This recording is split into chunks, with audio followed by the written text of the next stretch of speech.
कौन कहता है कि ह्यूमैनिटीज के जो बच्चे होते हैं, जो छात्र होते हैं, उनके कभी फुल मार्क्स नहीं आ सकते, वो 100% नहीं ला सकते।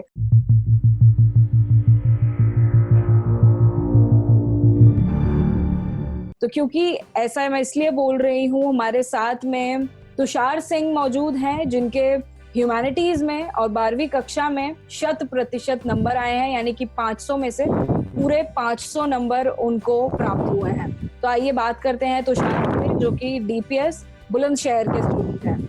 तुषार, सबसे पहले तो आपको एबीपी न्यूज की पूरी टीम की तरफ से, जो तमाम दर्शक आपको इस वक्त सुन रहे हैं, उनकी तरफ से बहुत बहुत शुभकामनाएं।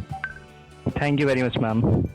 जी तुषार, तो अभी तक ये जो खुशी है वो एकदम सरप्राइज है, ऐसा प्लेजेंट सरप्राइज जो मिला है, अभी तक एब्जॉर्ब कर पाए हैं, कभी एब्जॉर्ब नहीं कर पाए हैं?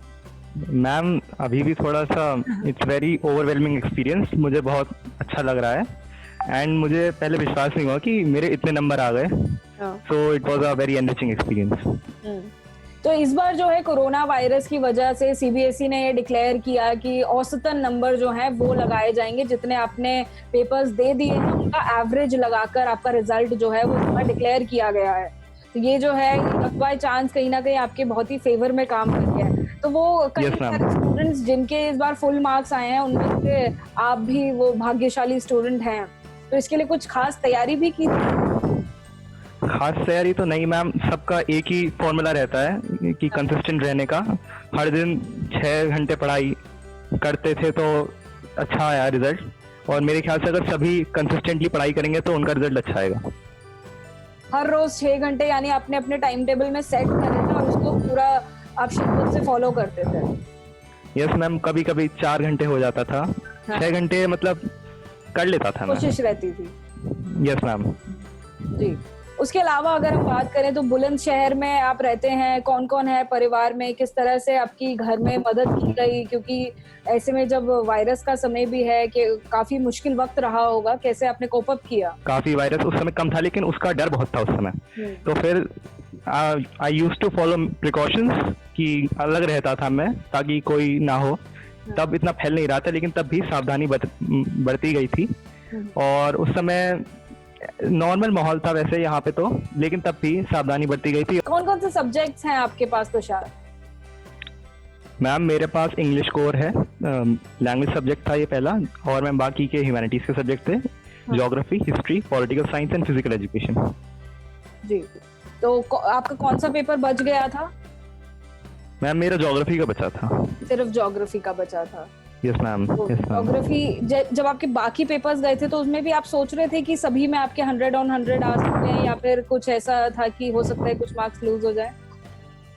मैम ऐसा लग रहा था क्योंकि इसका पैटर्न बदल गया था, तो एमसीक्यू इंक्लूड हो गए थे, तो मुझे ऐसा लग रहा था कि that I could lose a few numbers, but ऐसा नहीं हुआ। मुझे ऐसा लग रहा था, फिजिकल में लग रहा था मुझे ऐसा। अच्छा, फिजिकल एजुकेशन में? हाँ, उसमें एक्चुअली एक कोई प्रिस्क्राइब बुक नहीं चलती। तो मेरी बुक सरस्वती थी, और शायद बुक उस पेपर किसी और बुक के पैटर्न के हिसाब से सेट हुआ था, तो it was a little confusing. जी तुषार, अगर बात करें हम लोग तैयारियों की, तो कई सारे स्टूडेंट्स जो हैं, जैसे आपने बात की अपने बुक्स की, तो कई सारे स्टूडेंट्स हैं वो गाइड बुक्स का सहारा लेते हैं, कई सारे स्टूडेंट्स जो हैं वो ट्यूशन ज्यादा जाने लगते हैं। आपके लिए भी ये सारी चीजें आपने ऐड करी तैयारी में? मैम गाइड बुक्स मैंने ली थी, बट मैंने सिर्फ वो क्वेश्चंस देखने के लिए थी कि पिछले साल के लिए कैसे क्वेश्चंस आ सकते हैं। I used to learn NCERT from NCERT, लेकिन मैम क्वेश्चंस का पता होना चाहिए कि कैसे क्वेश्चन आ सकता है। काफी सारे इस बार भी ऐसे स्टूडेंट्स हैं, हर बार होते हैं जिनका इस बार एसेंशियल रिपीट जो है वो आया है, तो वो सारे लोग भी जो आपको देख रहे हैं, उनको एक क्या मैसेज आप कहेंगे, क्योंकि उनके लिए भी बेहद मुश्किल वक्त है? मैम आई कुड से कि यू शुड बी कंसिस्टेंट। अगर आप सेल्फ स्टडी पे फोकस करेंगे then you could go miles ahead, क्योंकि मेरे हिसाब से सेल्फ स्टडी ही सबसे ज्यादा इंपॉर्टेंट है। कोई पढ़ाता है तो वो इतना बेनिफिशियल नहीं करता, जब आप खुद बैठ के पढ़ते हो तो वो ज्यादा अच्छा रहता है हमेशा। जी, तो आपने भी सेल्फ स्टडी का सहारा लिया। क्या ट्यूशंस भी इस दौरान आपने लिए कि ट्यूशंस में जो टीचर्स हैं उनसे अलग से मदद ली जाए इसके अलावा?